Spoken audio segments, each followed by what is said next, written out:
আমার একজন প্রিয় শিক্ষক তিনি কিভাবে অ্যাক্টিং করতেন বা লেকচার দিতেন সেটা অনুকরণ। সেটা অনুকরণে আমার একজন শিক্ষক ছিল, মানে তার কথা সবচেয়ে বেশি মিস করি। মিস করার ক্ষেত্রে ক্ষেত্রটা ভিন্ন ভিন্ন হতে পারে। একটা এলবি ক্ষেত্রে আরেকটা কিছু কিছু বিষয় আছে যে এক্সেপশনাল হয়, যার কারণে মানুষ মনে রাখে। তো আমার সেই শিক্ষকরা আমার কাছে খুব মানে স্মরণীয় একটা কারণে তিনি সে নারী বিদ্বেষী। মানে ক্লাসে ওনার যতটা ক্লাস করেছি, আমি ওনার 4টা কোর্স করেছি, যতটা ক্লাস প্রায় 70 থেকে 80টা ক্লাস আছে, কোনো ক্লাসে মানে মেয়েদের দুর্নাম ছাড়া ক্লাস মিস করে মানে মেয়েদের দুর্নাম করবেই। আর ওনার প্রথম টার্গেট ছিল তার স্ত্রী। মানে স্ত্রী অনুকরণ হলো না স্যার, এটা আমি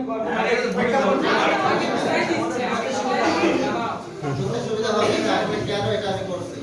তো সেক্ষেত্রে আমি তো বিবাহিত এবং আমার উপায় দুর্নাম করার অনেক ক্ষেত্র আছে।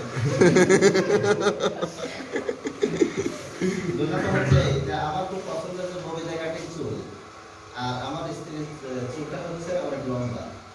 তো যার কারণে এটা আমার খুব অপছন্দ এবং এটা আমার কাছে খুবই বিরক্তের একটা কারণ।